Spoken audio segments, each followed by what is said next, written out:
तो बेसिकली जो आपके एग्जाम में क्वेश्चन आया, मैंने दोनों पीवाई क्यों उठाए हैं, इसीलिए 10 के 10 पेपर में क्वेश्चन आया, 10 के 10 पेपर में सारी रिपीटेशन है कि इन्हीं दो टाइप के क्वेश्चन, इसके अलावा टाइप के क्वेश्चन वो नहीं पूछता है। सो बैलेंस शीट हमारे पास दो ही तरीके के आते हैं, लेकिन हमारे पास क्वेश्चन कुछ भी आ जाए, मैं अभी आपको एक बैलेंस शीट का फॉर्मेट बनवाने वाला हूँ, और ये फॉर्मेट अगर आपको आता है तो मेरी पक्की बात है, क्वेश्चन कुछ भी आ जाए आपको सिर्फ वैल्यूज पुट करनी है।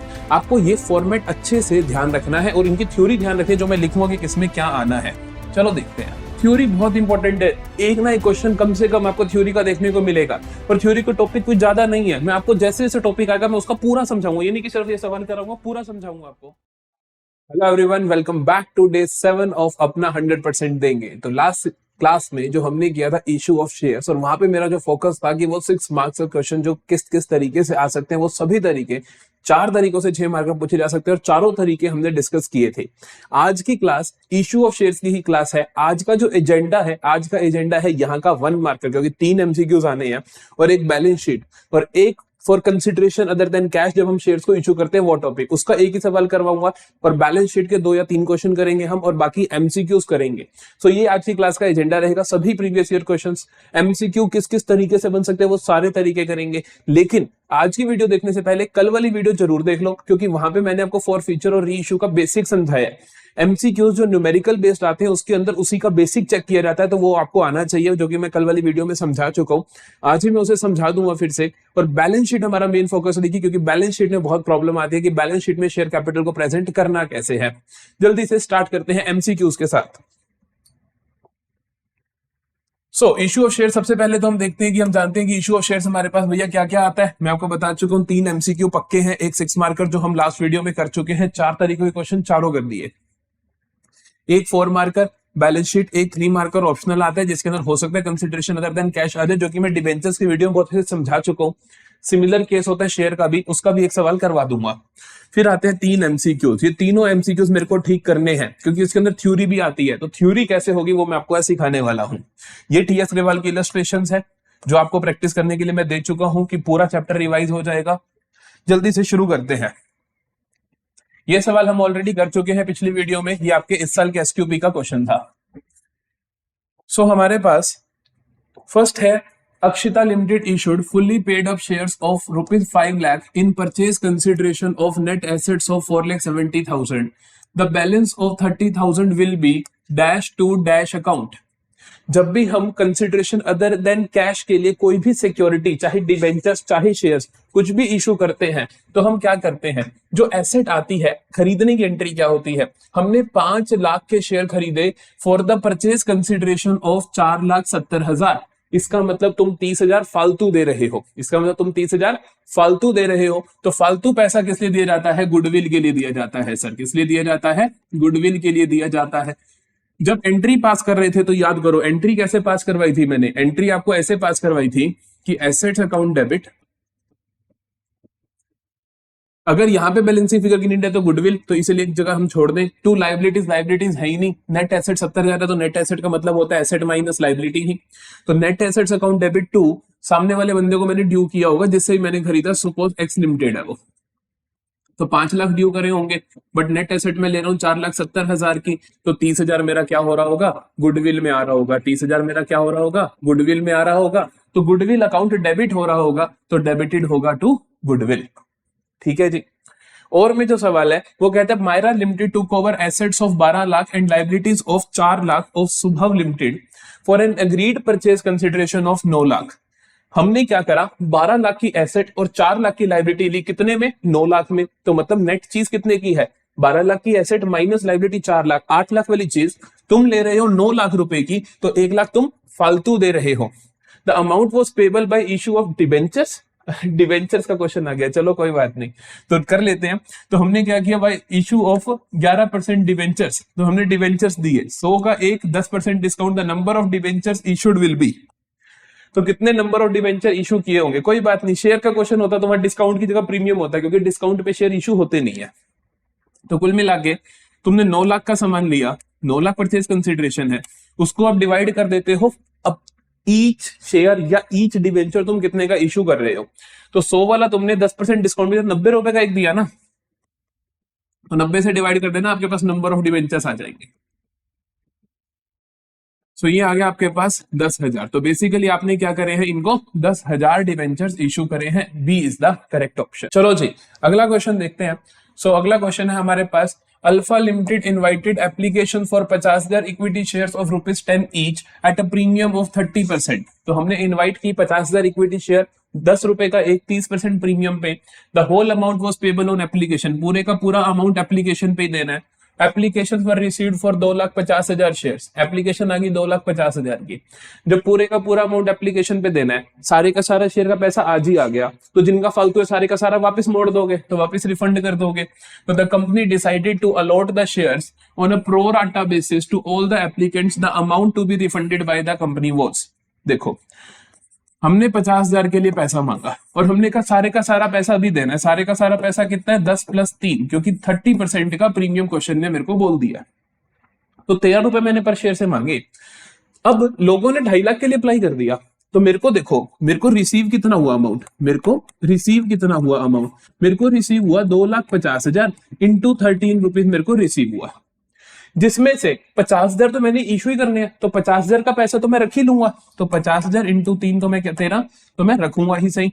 लेकिन बाकी जो 2 लाख का है, बाकी जो 2 लाख का है मैं वापस कर दूंगा। तो 2 लाख इंटू 13 मैं वापस कर दूंगा। अब ये मल्टीप्लाई करके माइनस नहीं करना, सीधा आपको ये निकालना है नंबर ऑफ शेयर्स। तो 2.5 में से 50 रखे, 2 लाख का पैसा वापस कर दूंगा। तो 2 लाख इंटू 13 कितना होगा, 26 lakh. D is the correct option. अगला देखते हैं, रिजर्व कैपिटल। देखो रिजर्व कैपिटल थ्योरी बहुत इंपॉर्टेंट है, थ्योरी बहुत इंपॉर्टेंट है। एक ना एक क्वेश्चन कम से कम आपको थ्योरी का देखने को मिलेगा, और थ्योरी का टॉपिक कुछ ज्यादा नहीं है। मैं आपको जैसे जैसे टॉपिक आएगा मैं उसका पूरा समझाऊंगा, ये नहीं कि सिर्फ ये सवाल कराऊंगा, पूरा समझाऊंगा आपको। सो रिजर्व कैपिटल होती क्या है, इसे डेफिनेशन दी है, मैं आपको समझा देता हूँ। Reserve capital is that part of dash capital which can not be called except the time of winding up of the company. देखो कंपनी क्या करती है, एक कंपनी जब अनलिमिटेड कंपनी से लिमिटेड कंपनी बनना चाहती है, अनलिमिटेड कंपनी से, देखो अनलिमिटेड कंपनी का कॉन्सेप्ट इंडियन कंपनीज एक्ट में नहीं है, लेकिन फिर भी रिजर्व कैपिटल का है। आप अनलिमिटेड कंपनी से जब लिमिटेड कंपनी बनना चाहते हो जनरली, तब ये रखा जाता है। बता दूं क्या मतलब होता है। कंपनी क्या करती है, कंपनी कहती है, कंपनी अपना जो अनकॉल्ड अप कैपिटल है, बेसिकली कैपिटल का एक हिस्सा बढ़ा देती है। Increase in nominal capital, company क्या करती है, अपनी नॉमिनल कैपिटल को बढ़ा देती है। क्या कर देती है, अपनी नॉमिनल कैपिटल को बढ़ा देती है। और क्या कहती है कि जो इंक्रीज्ड अमाउंट है ना, जो इंक्रीज्ड अमाउंट है will be called up only in case of winding up of company, only in case of winding up of company. तो वो कहती है कि मैं आपका nominal amount of each share बढ़ा रही हूं। हम क्या करते हैं, दो तरीके से कह सकते हैं। एक तरीका तो होता है कि नॉमिनल कैपिटल, ऑथराइज कैपिटल, कि जी फेस वैल्यू शेयर की 10 रुपए थी, तो कंपनी कहते हैं कि 10 का ना होकर ये 15 रुपए का है, लेकिन ये 5 रुपए मैं तुमसे कम मांगूंगी, तभी मांगूंगी जब मेरे को वाइंडिंग अप पे अगर पैसे की जरूरत पड़ी, तो अदरवाइज नहीं मांगूंगी। एक तरीका ही होता है। दूसरा तरीका क्या होता है रिजर्व कैपिटल लाने का, दूसरा तरीका होता है बेटा, दूसरा तरीका होता है part of uncalled capital, part of uncalled capital that will be called only in case of winding up, only in case of winding up, सिर्फ और सिर्फ वाइंडिंग अप के केस में।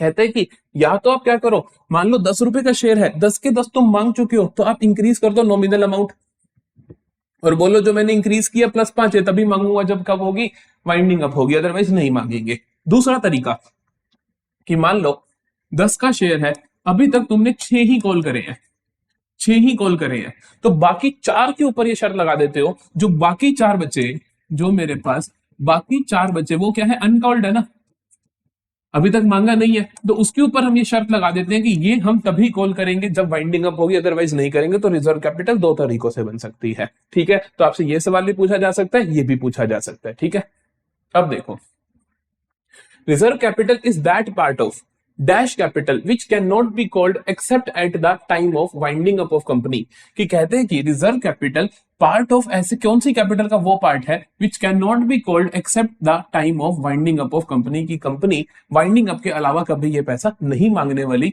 सो बेसिकली अनकॉल्ड, ऐसा पैसा अनकॉल्ड का वो part लिखा ना हमने, part of uncalled capital that will be called only in case of winding up.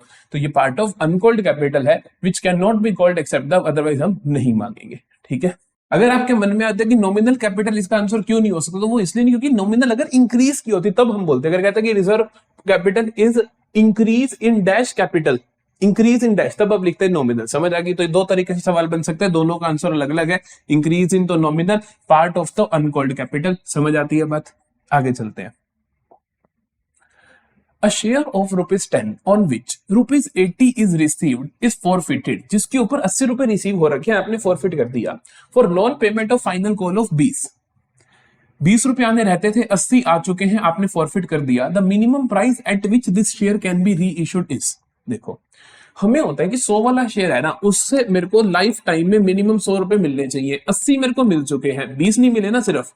तो अब आप मिनिमम अमाउंट आप 20 पे इशू कर दो, 20 या 20 प्लस पे इशू कर दो, मेरे को टोटल 100 मिल जाएगा, क्योंकि 80 पहले से मिल चुका है। 20 या उससे ज्यादा कर दोगे तो मेरे को टोटल पैसे मेरे 100 से या 100 से ज्यादा हो जाएंगे, तो यहाँ पे आएगा 20। अगला देखो, Shiv limited forfeited 500 shares of 10 each on which 7 per share was paid. तो 10 का था, 7 मिल चुके हैं। दीज शेयर्स वर री इशूड फॉर 9 पर share. Fully paid up, fully paid up का मतलब है कि 10 रुपए की पेड अप के लिए जितना उसकी फेस वैल्यू है, उसके लिए तुमने उससे 9 रुपए ले लिए। Amount transfer to capital reserve, मैंने आपको पहले भी सिखाया, पर शेयर निकाल लिया करो। हमने 500 शेयर को फॉरफिट किया, 500 शेयर को फॉरफिट किया ऑन विच ₹7 वाज पेड, मतलब 7 रुपए मिल चुके थे। तो बेसिकली शेयर फॉर फ्यूचर में मेरे पास कितना बैठा होगा, मेरी बचत कितनी हो रखी है अभी तक, 500 इंटू 7 3500। ये हमने क्या करते, सारे के सारे रीइश्यू कर दिए। रीइश्यू कर दिया 9 रुपए पर शेयर फुल्ली पेड अप पे, तो मतलब 1 रुपए का मैंने डिस्काउंट दे दिया, 1 रुपए का डिस्काउंट दे दिया तो मेरे को 7 रुपए बचे थे, 1 रुपए का डिस्काउंट दे दिया तो बचत फाइनली कितनी रहेगी मेरी, 6 रुपए, जो कि कैपिटल रिजर्व में ट्रांसफर होगी। तो 500 इंटू 6 3000। तो A is the correct option. ठीक है जी, अगला देखते हैं। अगला कहता है एन ऑफर ऑफ सिक्योरिटीज और invitation to subscribe securities to a select group of persons is termed as. क्या कहता है, एक ऑफर और सिक्योरिटी और इनविटेशन, ये मतलब हमने शेयर्स को इनवाइट किया शेयर बेचने के लिए, to subscribe securities to a select group. कि हमने कहा कि सिर्फ एक सिलेक्टेड ग्रुप को बोला, हमने कहा कि ये पर्टिकुलर सिलेक्टेड ग्रुप है, हम इन्हीं को इनविटेशन देते हैं कि आप हमारे शेयर्स खरीदो। तो उसको हम क्या कहते हैं, उसको हम बोलते हैं बेटा प्राइवेट प्लेसमेंट ऑफ शेयर। उसको हम बोलते हैं प्राइवेट प्लेसमेंट, कि मैं प्राइवेटली प्लेस कर रहा हूं, प्राइवेटली अपनी मर्जी के ग्रुप के लोगों को अपने शेयर्स बांट रहा हूं, उनको दे रहा हूं। बाकियों की मीनिंग बता देता हूं। बायबैक ऑफ शेयर्स क्या होता है, कि अपने शेयर्स खरीद लेना, शेयर्स बाय कर लेना फ्रॉम ओपन मार्केट, कि बाजार से अपने खुद के शेयर खरीद लेना। ऐसा कैसे होगा, विद्यम ट्यूटोरियल्स ने क्या करा, विद्यम ट्यूटोरियल्स के शेयर थे, विद्यम ट्यूटोरियल्स चाहता था कि मेरी ओनरशिप खुद के पास ज्यादा हो, तो हमने क्या किया, हमने जो हमारी जिस पर्टिकुलर जहां पे लिस्टेड है हमारी कंपनी, जैसे रिलायंस लिमिटेड लिस्टेड है सेंसेक्स के ऊपर, बॉम्बे स्टॉक एक्सचेंज के ऊपर, तो उन्होंने वहीं से क्या करा, अपने खुद के शेयर खरीद लिए ओपन मार्केट में से। वो होता है buyback of shares. Employee stock option plan क्या होता है, ईसॉप्स। कि ये क्या होते हैं, कि हम अपने इंप्लॉइज को जो इशू करते हैं, इंप्लॉइज को इशू करते हैं, इंप्लॉइज को इशू करते हैं for providing know how. Know how का मतलब उन्होंने कुछ मेरे को कुछ नॉलेज प्रोवाइड करी, मेरी कंपनी को जो ग्रोथ प्रोवाइड करी, उसके लिए जब हम अपने इंप्लॉइज को हिस्सेदारी देते हैं, उसे बोलते हैं employee stock option plan. Sweat equity shares क्या होते हैं, स्वेट इक्विटी शेयर्स भी काइंड ऑफ यही होते हैं, ईसॉप्स होते हैं बेसिकली, जो हम एम्प्लॉइज को दे रहे हैं। स्वेट इक्विटी शेयर भी इसी तरीके से होता है, जिन लोगों ने बेसिकली मेरी कंपनी के लिए पसीना बहाया है, स्वेट इक्विटी शेयर, तो हम उनको देते हैं। और ये पर्टिकुलर शेयर ना डिस्काउंट पे भी इशू किए जा सकते हैं, ये पर्टिकुलर शेयर डिस्काउंट पे भी इशू किए जा सकते हैं। तो ये जा सकते हैं, तो ये ध्यान रखना, कई बार इनसे रिलेटेड भी इस तरीके से सवाल आपसे पूछ लेता है। अगला देखते हैं। If a share of ₹10 issued at a premium of ₹2 पर शेयर, एक 10 रुपए का शेयर था, मैंने उसको इशू कर दिया 2 रुपए के प्रीमियम पे, on which ₹8 including premium has been called. मैंने उसके ऊपर कितना पैसा मांग लिया है, 8 रुपए including premium has been called and ₹6 including premium has been paid by the share holder, और शेयर होल्डर ने ₹6 इंक्लूडिंग प्रीमियम मेरे को दे भी दिया। If forfeited then share capital account will be debited by. Share forfeiture की entry मैं आपको ऑलरेडी सिखा चुका हूं, एक बार फिर से देख लो, देखना चाहो तो आप क्या करते हो, share capital account debit, share capital account debit, security premium account debit to calls in arrear, to calls in arrear, to share forfeiture, to share forfeiture. ये एंट्रीज करते हो आप। क्या क्या चीज कहां कहां पर आती है, तो शेयर कैपिटल अकाउंट को आप डेबिट करते हो, किस अमाउंट से आप डेबिट करते हो, शेयर कैपिटल अकाउंट को हम डेबिट करते हैं amount of capital called up, amount of capital called up, कि कैपिटल का कितना हिस्सा मांग चुके हो। अगर यहाँ पे जैसे उसने बोला कि हम ₹8 मांग चुके हैं इंक्लूडिंग प्रीमियम, तो मतलब 2 का तो प्रीमियम है, कैपिटल के तुमने सिर्फ ₹6 मांगे हैं, तो यहाँ पे आप ₹6 से डेबिट करोगे, ठीक है जी। सिक्योरिटी प्रीमियम, यहाँ पे आप लिखते हो amount of premium not received, जो अमाउंट ऑफ प्रीमियम आपको रिसीव नहीं हुआ है, सारा नहीं, जैसे यहाँ पे 2 था, 2 का 2 रिसीव हो गया, तो फिर आप इसको डेबिट ही नहीं करोगे। टू कॉल्सिनेरियर, यहां पे आता है मेरे पास टोटल अमाउंट नॉट रिसीव, जो टोटल अमाउंट मेरे को रिसीव नहीं हुआ। शेयर फॉरफीचर में amount of capital, amount of capital received, जो मेरे को पैसा रिसीव हो चुका है लेकिन कैपिटल का पोर्शन, जैसे इस सवाल में ₹6 मेरे को रिसीव हो चुके हैं, कैपिटल का पोर्शन सिर्फ ₹4 रिसीव हुआ है, तो यहां पे मैं ₹4 लिखूंगा। Got it. चलो देखते हैं, ये तो बहुत आसान सा क्वेश्चन है। यहाँ पे तुमसे सिर्फ शेयर कैपिटल पूछा है, तो शेयर कैपिटल कितने से डेबिट होगा, amount of capital called up, किससे डेबिट होगा, amount of capital called up. तो कैपिटल का कितना पैसा आप कॉल कर चुके हो, तो यहां पर है कि उसने कहा 8 इंक्लूडिंग प्रीमियम, तो इसमें से ₹2 तो भैया क्या है, प्रीमियम है, तो कैपिटल का कितना हुआ, ₹6 हुआ, तो आ जाएगा यहाँ पे ऑप्शन नंबर डी। अगले पे चलते हैं। So minimum subscription for allotment of shares as per Security and Exchange Board of India, SEBI ने क्या बोला हुआ है, SEBI गाइडलाइंस ने क्या कहा है, can not be less than 90% of which of the following capital. कहते हैं कौन सी कैपिटल का 90% होना चाहिए, क्या ऑथराइज्ड कैपिटल का, नॉमिनल कैपिटल का, ये तो होता है मैक्सिमम कैपिटल आप कितनी इशू कर सकते हो, इससे कोई लेना देना नहीं है। क्या रिजर्व कैपिटल का, रिजर्व कैपिटल तो चीज ही अलग होती है, मैंने आपको अभी समझाया था कि इंक्रीज इन नॉमिनल कैपिटल या फिर पार्ट ऑफ अनकॉल्ड कैपिटल होता है। ये सब्सक्राइब कैपिटल होती है जो सब्सक्राइब हो चुकी है, तो इसका क्या मतलब हो, उसने तो कहा इसका 90%, इसका 90% थोड़ी देखोगे, तो सब्सक्राइब हो ही चुकी है, तो इसको क्या सब्सक्राइब करोगे। आंसर आएगा मेरे पास D, issued capital. Basically company ने जितने शेयर इशू करे हैं उसका 90% सब्सक्राइब हो जाने चाहिए, तभी वो उस इशू के साथ आगे जा सकती है, अदरवाइज कंपनी आगे नहीं जा सकती है। तो यहां पे आएगा मेरे पास इशूड कैपिटल। अगला देखते हैं, As per provisions of Companies Act, security premium cannot be utilized for, किस चीज के लिए बेसिकली वो यूटिलाइज नहीं किया जा सकता है, किस चीज के लिए यूटिलाइज किया जा सकता है, आपको ये जरूर याद होना चाहिए। मेजर 3 ही काम होते हैं उसके, बायबैक ऑफ शेयर्स के लिए, राइटिंग ऑफ डिस्काउंट के लिए, राइटिंग ऑफ प्रीलिमिनरी एक्सपेंसेस के लिए। कोई भी खर्चा ऐसा जो share issue expenses, debenture issue expenses, redemption के टाइम जो डिवेंचर को एक्सेस पैसा देना पड़ जाए उसके खर्चे, तो बेसिकली उन सबको राइट ऑफ करने के लिए आप सिक्योरिटी प्रीमियम का यूज कर सकते हो, तो ये आ जाएंगे। ठीक है, ये शेयर इशू एक्सपेंस होता है, प्रीलिमिनरी खर्चा, इशू ऑफ डिवेंचर्स पे खर्चा हुआ, इशू ऑफ शेयर्स पे खर्चा हुआ, रिडम्पशन ऑफ डिवेंचर्स के टाइम अगर आपको एक्सेस देना पड़ रहा है, तो उन सभी चीजों को राइट ऑफ करने के लिए हम सिक्योरिटी प्रीमियम का यूजेज करते हैं, और बायबैक ऑफ शेयर्स करने के लिए इसका हम यूजेज करते हैं, तो इसके लिए आप नहीं कर सकते। तो बेसिकली ये 3 याद होनी चाहिए, चौथी कोई भी चीज आपको देखने को मिल सकती है। Issue of partly paid bonus share नहीं, इसके लिए आप नहीं कर सकते हो। बोनस शेयर होते क्या है, मैं आपको मीनिंग समझा दूं, क्योंकि फिर से मैं आपको सिर्फ एक एमसीक्यू नहीं करवाना चाहता हूं, मैं समझाना चाहता हूं कि क्वेश्चन क्या भी बन सकता है। तो बोनस शेयर क्या होता है, आपने बोनस शेयर देखा होगा, रेशियो एनालिसिस में भी देखा होगा कि इंक्रीज डिक्रीज के क्वेश्चन आते हैं तो बोनस शेयर पे सवाल आ जाता है। तो बोनस शेयर का मतलब होता है बेसिकली ऐसा होता है कि मान लो मेरे पास रिलायंस लिमिटेड का 2 शेयर्स हैं, मेरे पास रिलायंस लिमिटेड के सपोज 20 शेयर्स हैं, ठीक है। तो रिलायंस लिमिटेड ने क्या करा, उन्होंने कहा हम अपने शेयर होल्डर्स को बोनस शेयर इशू करेंगे। बोनस शेयर मतलब जिसके हर 5 शेयर के 1 शेयर हम बोनस देंगे, जिसके पास भी 5 शेयर है उसको हम 1 देंगे, तो मेरे को कितने मिल जाएंगे, तो मेरे को 4 बोनस मिल जाएंगे। तो ये बोनस शेयर देने के लिए शेयर कैपिटल इंक्रीज हो गई ना, कि मान लो मेरे पास एक शेयर की कीमत 50 रुपए थी, तो 20 × 50 हो गई मेरे पास, सपोज 1000 हो गई, ठीक है। तो अब मेरी इंक्रीज हो जाएगी क्योंकि 4 और मिल गए, तो 200 रुपए इंक्रीज हो गए। तो 200 रुपए कहां से लाएगी कंपनी? तो कंपनी क्या करती है, बोनस शेयर के लिए जो पैसा चाहिए होता है वो कंपनी क्या करती है, अपने रिजर्व एंड सरप्लस बेसिकली जो प्रॉफिट बचा है वो प्रॉफिट से वो बोनस शेयर इशू करती है। तो बेसिकली जो बोनस शेयर आते हैं वो वहां से आते हैं, शेयर होल्डर्स फंड से ही पैसा निकल के शेयर होल्डर्स को मिल जाता है। तो इसीलिए आपका ये जो बोनस शेयर इशू करने के लिए सिक्योरिटी प्रीमियम का यूसेज नहीं होता है।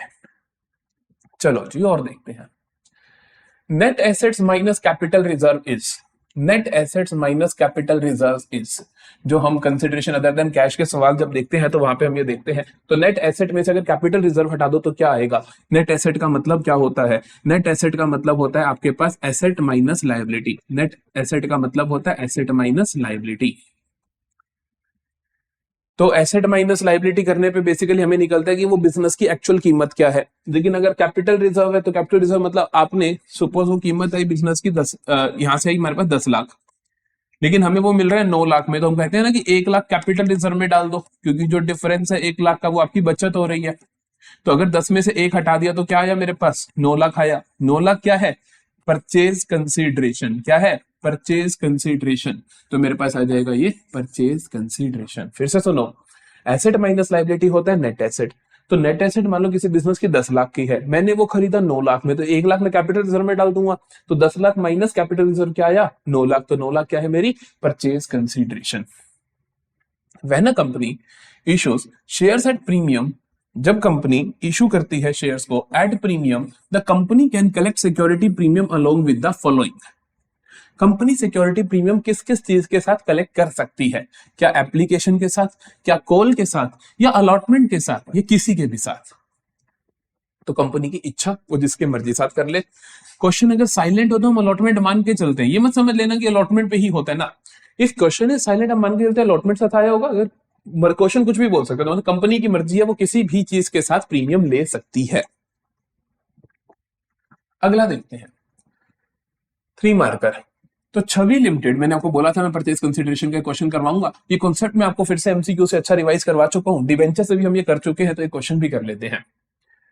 छवि limited purchase machinery from Neo limited, उन्होंने नियो लिमिटेड से मशीनरी खरीदी। It was agreed that the purchase consideration will be paid, purchase consideration will be paid by issuing 10,000 equity shares of ₹10 each at a premium of 10% and a bank draft of 50,000, pass the necessary journal entries in the books of Chhavi limited. तो छवि limited ने क्या करा? Machinery खरीदी। कितने की खरीदी?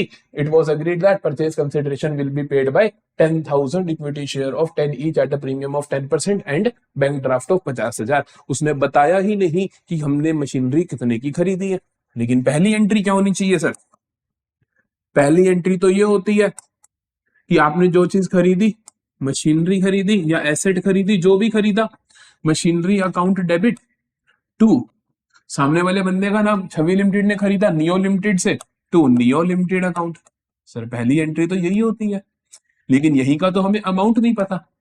लेकिन उसने ये तो बताया ना तुमने पेमेंट कैसे करी। अगर मैं कहूं कि मैंने आपसे एक चीज खरीदी और उसके बदले मैंने आपको 10,000 दिए, तो कॉमन सेंस की बात है 10,000 की चीज होगी। तो यहाँ पे हम देख लेते हैं कि हमने उसको कितने पैसे दिए हैं। तो उसने बोला, हमने क्या करा, हमने उसको इशू करे 10,000 share of 10 each at a premium of 10%। तो मतलब कि 10,000 शेयर 10 का 1 प्लस 1 रुपया प्रीमियम, 10% प्रीमियम। तो इसका मतलब 10,000 वाला शेयर मैंने उसको 11 रुपए में दिया है। तो 11 इंटू 10 कितना हो गया? 1,10,000। समझे? तो 1,10,000 के तो मैंने उसको शेयर दे दिए, प्लस उसने बोला and bank draft of 50,000, plus 50,000 का मैंने क्या दे दिया उसको? बैंक ड्राफ्ट दे दिया। तो इसका मतलब मैंने टोटल उसको कितने पैसे दिए? 1,60,000 दिए। तो मतलब चीज कितने की होगी? 1,60,000 की होगी। तो यहां हम लिख देते हैं 1,60,000। ये छोटू सा वर्किंग नोट जरूर बना के आना है, ये वर्किंग नोट जरूर बना के आना है। चलो अब देखते हैं। अब कहते हैं कि अब उसको हम चलो इशू भी कर देना शेयर और पैसे दे दें उसको। तो कैसे देंगे हम लिखेंगे नियो लिमिटेड अकाउंट डेबिट 1,60,000। उसमें से हमने कैसे दिया? बैंक ड्राफ्ट से दिया 50,000। तो टू बैंक अकाउंट 50,000। ठीक है सर। और 1,10,000 तुमने शेयर्स दिए, लेकिन शेयर तो तुमने 10,000 ही दिए, तो 1,00,000 तो शेयर कैपिटल में जाएगा और 10,000 प्रीमियम में जाएगा, क्योंकि वो प्रीमियम का अमाउंट है। तो to share capital, share capital में हमेशा face value into number of share आता है। इस चीज को दिमाग में बिठा के रख लो, ये गलती नहीं करनी। तो मेरे पास फेस वैल्यू कितनी है यहाँ पर, 10 रुपए, जितने का मैंने शेयर उसको बेचा, बेसिकली 10 वाला शेयर 10 की उसकी कैपिटल में जाएगा, तो ये 1,00,000 मेरा जाएगा कैपिटल में, और जो 10,000 प्रीमियम का अमाउंट है जो मैं उसको प्रीमियम पे इश्यू कर रहा हूं, वो मेरा जाएगा टू सिक्योरिटी प्रीमियम में, वो जाएगा मेरा सिक्योरिटी प्रीमियम में। दैट इज 10,000 इंटू 1, 10,000 इंटू 1, तो वो मेरा 10,000 जाएगा प्रीमियम में। ये हो गई जी मेरे पास दो एंट्रीज, सॉर्टेड है। अगला देखते हैं। चार मार्कर बैलेंस शीट। एक सवाल ये करेंगे, बैलेंस शीट के क्वेश्चन जनरली इन्हीं दो तरीकों के आते हैं, एक ये करेंगे, बस दो ही तरीके होंगे ना, हाँ जी ठीक है, ये 6 मार्कर आ गए, दो ही तरीके हैं।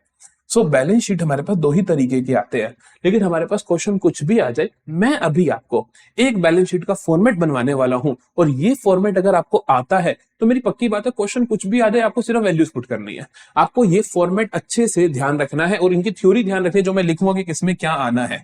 चलो देखते हैं। जब आपको शेयर कैपिटल के केस में कंपनी की बैलेंस शीट बनानी होती है तो आप क्या करते हो, सबसे ऊपर तो आप लिखते हो जी XYZ limited, XYZ limited, extract of balance sheet, क्योंकि आप पूरी बैलेंस शीट बना नहीं रहे हो, extract of balance sheet as at जो भी तारीख हो, जो भी साल हो, ठीक है जी। फिर आप क्या कर देते हो, उसका छोटा सा एक फॉर्मेट बना देते हो। आपको इतना जरूर ध्यान होना चाहिए, आपको इतना जरूर ध्यान होना चाहिए कि आप यहां तो नोट नंबर लिख रहे हो, और यहां पर दूसरी चीज आपको ये पता होना चाहिए एग्जैक्ट अमाउंट हम लिखते कैसे हैं। कैपिटल रोमन में हम लिखेंगे equity and liability, capital Roman में आप लिखोगे इक्विटी एंड लायबिलिटी, गलती मत करना क्योंकि इस प्रेजेंटेशन के सिर्फ एक नंबर आएगा 4 में से, तो इक्विटी एंड लायबिलिटी। फिर आप नंबर 1 पे लिखोगे शेयर होल्डर्स फंड, नंबर 1 पे लिखोगे शेयर होल्डर्स फंड। आप लोग अभी मेरे साथ साथ बना रहे हो ये शेयर होल्डर्स फंड, और यहाँ पे ए पे लिखोगे आप शेयर कैपिटल, समझ आई। तो हमेशा पूरी बैलेंस शीट ऐसे ही चलती है। यहाँ पे आप लिख दोगे note number, note number, note number 1, और यहाँ पे जो भी मेरा अमाउंट आएगा मैं वो यहाँ पे लिख दूंगा बिना बॉक्स के, बॉक्स नहीं बना देना। यहाँ पे तारीख लिख देनी है कि जैसे मैं कहता हूँ 31 मार्च 2025, जो कि कल को आएगी, ठीक है जी। तो हमने यहाँ पे ये लिख दिया और आपको इसको बंद कर देना है। ये तो हो गया एक्सट्रैक्ट ऑफ बैलेंस शीट। ये इतना सही है, 3 ही लाइनें हैं, एक कैपिटल रोमन, फिर 1, फिर स्मॉल, आपको अल्फाबेटिकल ऑर्डर में लिखना होता है।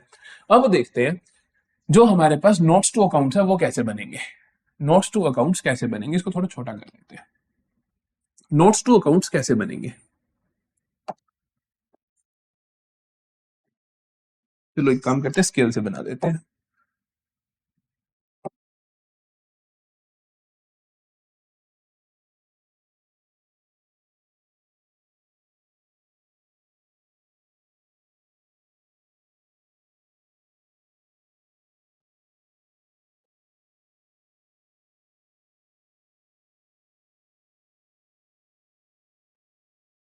देखो भाई जल्दी से, तो नोट्स टू अकाउंट्स कैसे बनते हैं, यहां पे आप लिखोगे notes to accounts rupees, number 1, number जरूर लिखना है, ये नोट यहाँ 1 यहाँ 1, किस चीज का है, ये शेयर कैपिटल का है, आपने नाम लिख दिया, ये शेयर कैपिटल का हम नोट बना रहे हैं। सबसे पहले आप यहां पे लिखते क्या हो, सबसे पहले आप लिखते हो dash equity shares of rupees dash each, sorry इसकी हेडिंग लिखोगे पहले ऑथराइज्ड कैपिटल, तो पहले आप क्या लिखोगे इसकी heading authorised capital, authorised capital.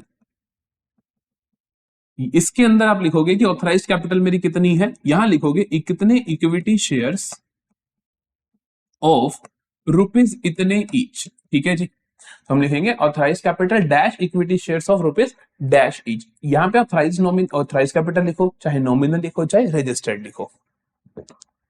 यहां पे अगर प्रेफरेंस शेयर्स है तो आप प्रेफरेंस शेयर्स का भी जिक्र कर लोगे, ठीक है जी। फिर हम नंबर 2 पे लिखते हो इशूड कैपिटल। ऑथराइज्ड कैपिटल होती है मैक्सिमम अमाउंट ऑफ कैपिटल जो कंपनी को हम अलाउ करता है रजिस्ट्रार ऑफ कंपनी की आप इतनी कैपिटल इशू कर सकते हो। इशूड कैपिटल में आप लिखते हो फिर से dash equity shares of rupees dash each, कितने का कितने इक्विटी शेयर आपने इशू करे हैं। मान लो एक कंपनी के पास ऑथराइजेशन है कि वो क्या कर सकती है जी, वो 1 लाख शेयर्स इशू कर सकती है, ठीक है, लेकिन उसने अभी इशू ही 50,000 करे हैं, तो यहाँ पे आप 50,000 लिखोगे। फिर आता है आपका जो सबसे मेन पोर्शन होता है, जो सबसे मेन पोर्शन होता है, और वो होता है आपके पास सब्सक्राइब्ड कैपिटल। क्या होता है? Subscribed capital. सब्सक्राइब्ड कैपिटल के कंपोनेंट्स देखना ध्यान से, तो सब्सक्राइब्ड कैपिटल के जो कंपोनेंट्स हम लिखते हैं वो सबसे पहले हम लिखते हैं subscribed and fully paid up. सबसे पहले हम लिखते हैं subscribed and fully paid up. इसमें हम लिखते हैं ऐसे शेयर्स जिनसे मैं पूरा पैसा मांग चुका हूं और पूरा पैसा रिसीव कर चुका हूं। मैं खास बात बोल रहा हूं, यहां पे ध्यान रखना, fully called up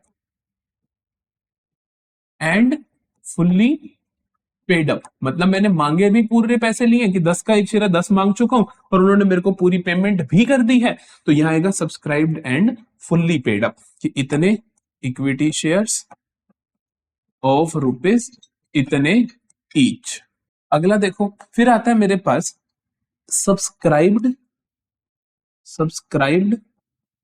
and not fully paid up. Subscribed and not fully paid up कि मैंने सब्सक्राइब तो कर लिए थे लोगों ने ये शेयर्स, बट उन्होंने अभी तक उसकी मेरे को फुल्ली पेमेंट नहीं की है, या फिर मैंने पूरा पैसा मांगा ही नहीं है। इसके अंदर क्या आता है? नॉट फुल्ली कॉल्ड अप, ये अगर मैंने पूरा मांगा ही नहीं है, ये भी तो हो सकता है नॉट फुल्ली कॉल्ड अप, या फिर नॉट फुल्ली पेड अप कि उन्होंने मेरे को पूरा पे ही नहीं करा। नॉट फुल्ली पेड अप कि उन्होंने मेरे को पूरा पे ही नहीं करा, तो मैं यहां लिखता हूं dash equity shares called up इतना जितना मैं उनसे कॉल कर चुका हूं, और यहां पे माइनस कर देता हूं मैं कॉल्स इन एरियर की जो पैसा मेरे को रिसीव नहीं हुआ है, जो पैसा मेरे को रिसीव नहीं हुआ है, जो आता है मैं यहां पे लिख दूंगा, ठीक है।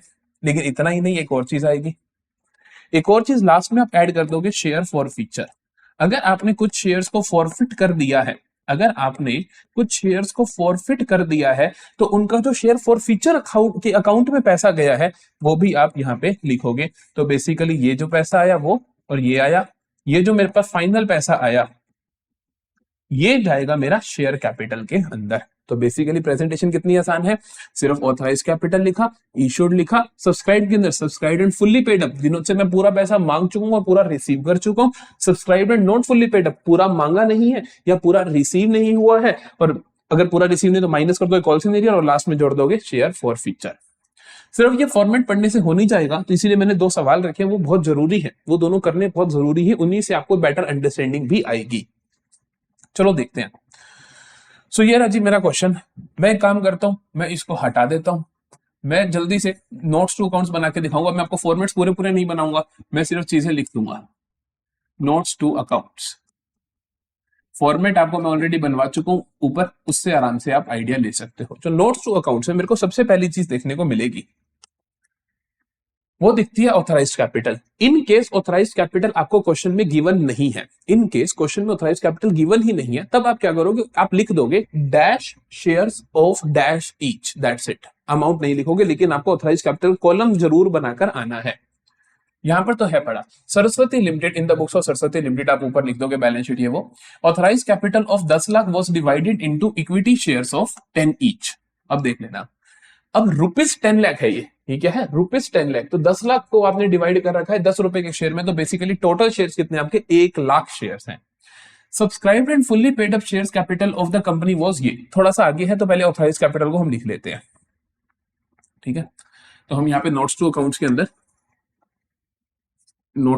अंदर जल्दी से लिखते हैं।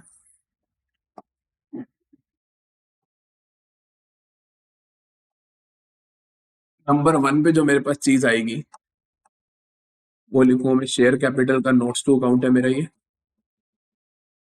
फिर मैं लिखूंगा ऑथराइज्ड कैपिटल कि ऑथराइज्ड कैपिटल कितना है, ऑथराइज्ड कैपिटल कितना है। तो मैं लिखूंगा कितने शेयर्स ऑफ कितने ईच, उसने बोला रुपीज 10 लाख, तो मतलब कि 1 लाख शेयर्स ऑफ 10 रुपए ईच, तो मैं लिखूंगा कि 1 lakh equity shares of rupees 10 each. ठीक है जी, कितनी हो गई, 1 लाख हो गई, 10 लाख हो गई, 10, 1 2 3 4 5, इसको आप डबल ब्रैकेट से क्लोज कर दोगे क्योंकि इतनी ही ऑथराइज कैपिटल। तो और क्या था उसने, कहते हैं कि subscribed and fully paid up जो हमारे पास कैपिटल है वो थी 4 लाख की, इसमें से 10 लाख में से 4 लाख की तो फुल्ली पेड अप थी। बाकी क्वेश्चन रीड करते हैं। To meet its new financial requirement company issued 20,000 equity share of 10 each. तो 4 लाख की तो पहले ही थी, 20,000 की उन्होंने और इशू कर दी, 20,000 इक्विटी शेयर और इशू कर दी है। Which were payable as follows, 3 on application, 3 on allotment, 2 on first call and 2 on second and final call. तो इस तरीके से पैसा आना था। The issue was fully subscribe, पूरा सब्सक्राइब हो गया। The allotment was money was payable on 1 May 2021। तो बेसिकली अलॉटमेंट मनी आनी थी इस तारीख को, फर्स्ट कॉल मनी आनी थी इस तारीख को, फाइनल कॉल आनी थी इस तारीख को। ठीक है जी, तो वो सारा काम इसी साल में होना है, ये ध्यान रखना है आपको, क्योंकि ये इसलिए दी जाती है कई बार डेट्स। बेसिकली ज्यादा मुश्किल क्वेश्चन आता नहीं है तो आपको टेंशन नहीं हो लेनी है। वैसे कई बार ध्यान रखना पड़ जाता है कि वो इसी फाइनेंशियल ईयर में हो रहा है। देखो मई अगस्त अक्टूबर एक ही फाइनेंशियल ईयर की बातें हैं। X to whom 1000 shares were allotted did not pay the allotment money, उसने मेरे को अलॉटमेंट और कॉल नहीं दी। तो हम यहां से देख लेंगे एप्लीकेशन 3 की है, 3 और 2 उसने मेरे को नहीं दिए होंगे। ठीक है। Y an allottee of 600 shares did not pay the 2 calls, उसने मेरे को 2 कॉल्स नहीं दी। और जेड ने मेरे को क्या नहीं दिया, 400 शेयर अलॉट थे, did not pay the final call, तो इसने मेरे को फाइनल कॉल नहीं दी।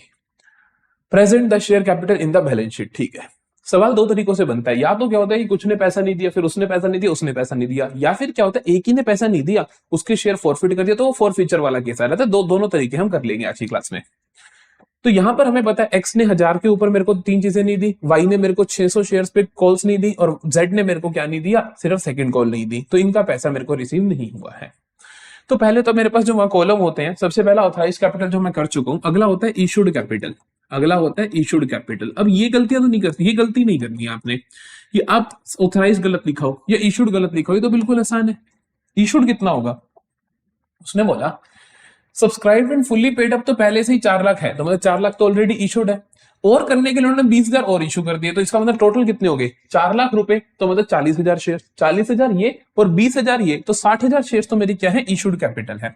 तो मैं कहूंगा 60,000 इक्विटी शेयर्स ऑफ ₹10 ईच। तो 60,000 इक्विटी शेयर्स ऑफ ₹10 ईच, जो कि बनते हैं मेरे पास 6 लाख। तो 6 लाख क्या है मेरी इशूड कैपिटल, ये भी खत्म। अगला आ जाओ, अगला आता है मेरे पास सब्सक्राइब्ड कैपिटल, अगला आता है मेरे पास सब्सक्राइब्ड कैपिटल। यहां देखते हैं क्या होगा। सब्सक्राइब्ड कैपिटल के अंदर मैं क्या लिखता हूं, मैं लिखता हूं पहला column subscribed and fully paid up. पहला कॉलम में क्या लिखता हूं, subscribed and fully paid up, subscribed and fully paid up. ये कितने हैं कि जिन्होंने सब्सक्रिप्शन भी आ गया और मेरे पास उनकी पूरी पेमेंट भी आ गई। 4 लाख तो एक दे ही रखे इन्होंने। बाकी के बारे में, जो बाकी 20,000 शेयर्स हैं उनमें से कितनों ने मेरे को तंग किया हुआ है, देखो जो मेरे पास बाकी 20,000 शेयर्स हैं उनकी बात देखो, 20,000 शेयर्स हैं जो, उनमें से इसने बोला एक्स जो 1000 शेयर्स को होल्ड करता है, तो 1000 एक जो है ये 1000 है, इन्होंने मेरे को तंग किया हुआ है, इन्होंने मेरे को अलॉटमेंट नहीं दी, फर्स्ट कॉल नहीं दी, सेकंड कॉल नहीं दी। और कहते हैं कि जो दूसरा वाई है जो जी 6,600 शेयर्स वाला है, इसने मेरे को क्या नहीं दिया, इसने मेरे को फर्स्ट कॉल नहीं दी, इसने मेरे को सेकंड कॉल नहीं दी।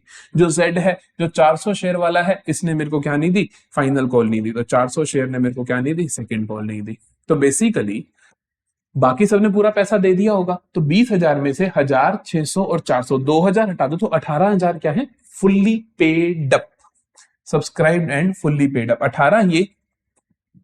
18,000 ये और 40,000 पहले वाले, समझते हो ना, क्योंकि उसने बोला ना कि ये 4 लाख तो शुरू में बोलते ₹4 lakh is fully paid up. तो 4 लाख ये जो कि 40,000 शेयर्स हैं ये, प्लस 18,000 इन 20,000 में से, तो ये मेरे पास हो जाएंगे 58,000। तो मैं कहूंगा कि 58,000 इक्विटी शेयर्स ऑफ ₹10 ईच। इन्होंने तो जी मेरे को पूरा पैसा दे रखा है, तो जो कि बनता है 5,80,000। सॉर्टेड है। अब अगला कॉलम हम बनाएंगे subscribed and not fully paid up. Subscribed and not fully paid up. जिन्होंने सब्सक्राइब कर लिया लेकिन पूरी पेमेंट नहीं करी, इनकी बारे में क्या डिटेल्स है? इनकी डिटेल्स ये है कि ऐसे 2000 शेयर है, ऐसे 2000 शेयर है। तो ऐसे मेरे पास 2000 शेयर है, एक ये, एक ये, एक ये। तो इन्होंने क्या करा, सब्सक्राइब तो कर लिया लेकिन फुल्ली पेमेंट नहीं करी। तो मैंने अभी इनसे मांग कितना रखा है? 10 का 10 मांग रखा है। तो यहां लिखूंगा मैं 2000 शेयर्स, ₹10 कॉल्ड। मैं 10 रुपए इनसे मांग चुका हूं, तो जो कि मेरा बनता है 20,000 इंटू 10, दैट इज, थोड़ा इधर करके लिख लेते हैं, 20,000 इंटू 10 जो कि मेरा बनता है 2 लाख। ठीक है, सॉरी 2000 इंटू 10 जो कि बनता है मेरा 20,000। 2000 इंटू 10 जो कि बनता है मेरा 20,000। ठीक है, इसमें से माइनस कर दूंगा मैं कॉल्स इन एरियर। इनमें से मेरे पास जो पैसा नहीं आया वो मैं माइनस कर दूंगा। कितना नहीं आया देख लेते हैं, कितना नहीं आया। यहां पे कहते हैं 1000 शेयर ने अलॉटमेंट नहीं दी, फर्स्ट नहीं दी, सेकंड नहीं दी। इसका मतलब 1000 इंटू एप्लीकेशन पे 3 है, तो बाकी 7 रुपए इससे नहीं आए। तो मैं क्या कहूंगा कि 1000 इंटू 7, 1000 इंटू 7 प्लस और क्या नहीं आया, जो 600 शेयर्स हैं, इन्होंने मेरे को फर्स्ट और सेकंड नहीं दी। फर्स्ट कॉल 2 रुपए की, सेकंड 2 की, तो 4 रुपए इन्होंने नहीं दिए मेरे को। तो मैं लिखूंगा 600 इंटू 4 प्लस जो लास्ट के थे मेरे पास 400 शेयर होल्डर्स, इन्होंने मेरे को सिर्फ सेकंड कॉल नहीं दी, तो सिर्फ 2 रुपए नहीं दिए। तो 400 इंटू 2, 800। तो मेरे पास हुए 7,000 प्लस 2400 प्लस 800। ये हो गया मेरे पास 7,000 प्लस 2400 प्लस 800। तो ये हो गए 9,400, 9,400 और 800 हो जाएंगे 10,400। क्या लिख दिया मैंने? तो 0 0 1200 हो गए ना, 10,200, सॉरी, तो 10,200। तो 10,200 मेरे को रिसीव नहीं हुए, 10,200 इनका रिसीव नहीं हुआ। तो बेसिकली कितना पैसा आ चुका है इनका मेरे पास? 9,800। तो इनका मेरे पास आ चुका है जी 9,800। तो मेरे पास टोटल आ गया, जो मेरे को एग्जैक्ट बैलेंस शीट में अमाउंट दिखाना है, 589,800। 589,800 सॉर्टेड है। तो इस तरीके से आप बैलेंस शीट प्रेजेंटेशन करते हो। ये नोट्स टू अकाउंट्स बनाओगे और बैलेंस शीट सिर्फ एक्सट्रैक्ट ऑफ बैलेंस शीट, ऊपर कंपनी का नाम, डेट और उसके बाद equity liability, share holders fund, share capital में आप ये फाइनल अमाउंट लिख के आ जाओगे। तो ये हो गया एक सवाल। जल्दी से इसका दूसरा सवाल करते हैं और फिर क्लास को एंड करते हैं। Shivalik limited was registered with an authorized capital of ₹10 lakh। तो authorized capital is ₹10 lakh divided into equity share of 10 each। फिर से 1 लाख शेयर्स ऑफ 10 रुपए ईच, फिर से 1 लाख शेयर्स ऑफ 10 रुपए ईच। अब देखते हैं, it offered 50,000 equity shares to the public. इसने ऑफर करे 50,000 शेयर्स टू पब्लिक। इसका मतलब ये क्या है उनका issued capital. The amount was payable as follows. Application पे आना था 2 रुपए, अलॉटमेंट पे 6 रुपए, फर्स्ट कॉल पे बैलेंस। तो 6 और 2 8 और 2 रुपए यहां पे बच जाएंगे। ठीक है, कोई भी प्रीमियम नहीं है। प्रीमियम हो तो भी प्रीमियम का कोई लेना देना नहीं होता शेयर कैपिटल में, क्योंकि वो सिक्योरिटी प्रीमियम में जाती है। तो प्रीमियम हो तो भी आप उसको रफा दफा कर देना, क्योंकि उसका कोई काम नहीं है शेयर कैपिटल की बैलेंस शीट की प्रेजेंटेशन से। The issue was fully subscribe. Issue क्या हो गया? फुल्ली सब्सक्राइब हो गया। तो आगे क्या कहते हैं? The issue was fully subscribe. Issue हो गया fully subscribe. All the amounts were duly received. सारे का सारे अमाउंट रिसीव हो गए except the allotment and first and final call money of 4,000 equity shares. तो 4,000 इक्विटी शेयर का मेरे को क्या नहीं मिला? अलॉटमेंट नहीं मिला और फर्स्ट एंड फाइनल कॉल नहीं मिला। फिर क्या कहते हैं? These equity shares were forfeited. ये क्या कर दिए थे आपने? फॉरफिट कर दिए थे। Present the share capital. अब प्रेजेंट करते हैं, तो बहुत ध्यान से समझना यहां पर क्या होगा। मैं जल्दी से नोट्स टू अकाउंट्स बनाता हूं, जल्दी से नोट्स टू अकाउंट्स बनाता हूं मैं।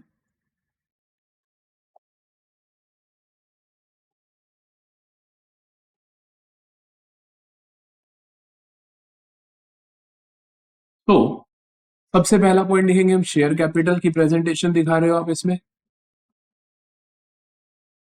जिसके अंदर सबसे पहले आप लिखते हो ऑथराइज्ड कैपिटल, कि मेरा ऑथराइज्ड कैपिटल कितना है। यहाँ पे हम नॉमिनल कैपिटल, रजिस्टर्ड कैपिटल कुछ भी लिख सकते हो।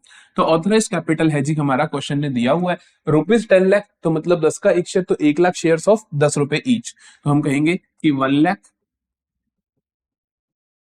इक्विटी शेयर्स ऑफ ₹10 ईच, ₹10 का एक, तो टोटल बन गया मेरे पास 10 लाख। 2 3 4 5, ठीक है। फिर आता है हमारे पास इशूड कैपिटल। इशूड कैपिटल में क्या आएगा मेरे पास? इशूड कैपिटल में देखते हैं हम कितने इशू कर चुके हैं। क्वेश्चन ने हमें बोला भी है कि आपने क्या कर दिया, 50,000 shares were issued to the public. तो मतलब इशूड कैपिटल कितना है? 50,000 शेयर्स। तो हम कहेंगे 50,000 इक्विटी शेयर्स ऑफ ₹10 ईच, तो ₹10 का एक, जो कि बन गया मेरे पास 5 लाख, ठीक है। फिर चलते हैं, तीसरा पोर्शन होता है मेरे पास सब्सक्राइब्ड कैपिटल। सब्सक्राइब्ड कैपिटल कैसे आएगा? तो यहां पे दो पोर्शन होंगे। पहला होगा subscribed and fully paid up. Subscribed and fully paid up, यहां पे आप क्या लिखते हो? ऐसा पोर्शन जिसका मैं सारा पैसा मांग चुका हूं और सारा मेरे को रिसीव भी हो चुका है। तो यहां पे हम देखते हैं subscribed and fully paid up में, सो उसने बोला कि 50,000 शेयर्स थे, ये मांगा आपने। All the amounts were duly received accept the allotment and first and final call from the 4,000 share. तो इस 4,000 को छोड़ के सभी ने मेरे को पैसा दे दिया है। तो 50,000 में से 4,000 का नहीं आया, तो 46,000 का आ चुका है। I will say 46,000 shares, 46,000 equity shares of ₹10 each, ₹10 का एक के हिसाब से। तो ये बन गया 4,60,000। 4,60,000 तो हो गया जी ये। अब देखते हैं subscribed and not fully paid up. अब ध्यान रखना, subscribed and not fully paid up के अंदर जो पोर्शन आता है, वो पोर्शन आता है ऐसा कैपिटल का हिस्सा जो तुम मांग चुके हो लेकिन अभी रिसीव नहीं हुआ, ठीक है। लेकिन यहाँ पे जो 4,000 है, ठीक है, इनसे आप मांग चुके हो और इनकी आपको अलॉटमेंट फर्स्ट कॉल नहीं मिली, लेकिन ये फॉरफिट हो गए। फॉरफिट हो गए तो ये कैपिटल, ये शेयर कैपिटल उसमें सब्सक्राइब का पोर्शन ही नहीं रहे ना, क्योंकि ये तो फॉरफिट कर दिए। जब फॉरफिट कर दिए तो फिर आप इनको वहां नहीं लिखोगे। फिर इनको कैसे दिखाएंगे हम? इनके लिए हम सिर्फ और सिर्फ लास्ट में एंड कर देंगे, शेयर फॉर फीचर ऐड कर देंगे। हम क्या कर देंगे? सिर्फ और सिर्फ शेयर फॉर फीचर ऐड कर देंगे। यहाँ पे ध्यान रखना, subscribed and not fully paid up का पार्ट वो नहीं है, क्योंकि वो शेयर्स होते हैं जो अभी तक फॉरफिट नहीं हुए। लेकिन अगर फॉरफिट हो गया जैसे ही शेयर, तो वो उसके अंदर नहीं जाएगा। जैसे पिछले केस में पैसा वहां भी नहीं आया था, यहां पर भी हमने देखा था कि पैसा नहीं आया इनका जी 2,000 शेयर्स का, तो लेकिन हमने इनको इस पोर्शन में रखा subscribed and not fully paid up में। क्यों? क्योंकि अभी तक ये फॉरफिट नहीं हुए थे। जैसे ये फॉरफिट हो जाते फिर ये यहां पर ना आते। तो यहां पर इस केस में क्या हुआ? ये 4,000 शेयर्स मेरे फॉरफिट हो चुके हैं। तो अब मैं क्या करूंगा, इनसे जो मेरे को पैसा रिसीव हो चुका है मैं शेयर फॉर फ्यूचर में लिख दूंगा। कितना रिसीव हो चुका है वो देख लो। तो शेयर फॉर फ्यूचर में क्या आएगा? इसने मेरे को बोला कि अलॉटमेंट नहीं आई सर और फर्स्ट एंड फाइनल कॉल नहीं आई, तो मतलब अलॉटमेंट नहीं आई, फर्स्ट एंड फाइनल कॉल नहीं आई, तो मतलब आ क्या रखा है? ₹2 आ रखे हैं। तो 4,000 से ₹2 आ रखे हैं, मतलब 8,000 आ रखे हैं। तो शेयर फॉर फ्यूचर में वही अमाउंट तो होगा, 4,000 इंटू 2, तो ये 8,000 आप ऐड कर दोगे। तो ये टोटल आ गया मेरे पास 4,68,000, ठीक है। तो ये मेरे पास फाइनल अमाउंट आ गया शेयर कैपिटल में शो करने के लिए। तो बेसिकली जो आपके एग्जाम में क्वेश्चन है, मैंने दोनों पीवाईक्यू उठाए हैं इसीलिए, और रीसेंट पीवाईक्यू है 2023-24 के। तो जो पेपर में क्वेश्चन आएगा सारे डिट्टो, मतलब मैं ये नहीं कह रहा कि आपको सिर्फ कि दो ही है, जितने मतलब 10 के 10 पेपर में क्वेश्चन आया, 10 के 10 पेपर में सारी रिपीटेशन है कि इन्हीं दो टाइप के क्वेश्चन, इसके अलावा टाइप के क्वेश्चन वो नहीं पूछता है। अगर ये दोनों टाइप अच्छे से हो जाए तो आप ये नहीं कि बाकी कर नहीं सकते हो, आप बाकी भी कर सकते हो, लेकिन उसके लिए मैंने आपको आराम से दिया है। देखो पहले पेज में मैंने आपको इलस्ट्रेशन बताए। अगर ये दो टाइप हो जाए अच्छे से, कॉन्फिडेंस बन रहा हो बहुत अच्छे से, तो आप फिर क्या कर लेना, ये रे यहाँ पे देखो, तो ये आपके पास बैलेंस शीट के इलस्ट्रेशन है, ये 23, 29, 39, 47 ये कर लेना, उसके बाद कोई दिक्कत ही नहीं रह जाएगी। तो प्रैक्टिस के लिए ये क्वेश्चंस कर लेना, और जो कॉन्सेप्ट मैं आपको ऑलरेडी करवा ही चुका हूँ। तो यहाँ पे आ जाते हैं हम इस एंड ऑफ दिस लेक्चर। तो ये हमारा अभी तक की सीरीज का सबसे छोटा लेक्चर है, लेकिन बहुत इंपॉर्टेंट है, क्योंकि यहाँ पे आपको बैलेंस शीट पूरी बनानी सिखा दी है मैंने। बैलेंस शीट का क्वेश्चन आप गलत नहीं करोगे, बैलेंस शीट का क्वेश्चन जरूर पूछा जाता है। फिर भी अब देखो नया पैटर्न है, हो सकता है एक आधा चेंज कर दे, बाकी चांसेस बहुत कम होते हैं। So thank you for watching. MCQs भी मैंने आपको यहाँ पे सारे करवा दिए। अगर पसंद आए तो लाइक करना, शेयर करना, कमेंट करना। Bye bye.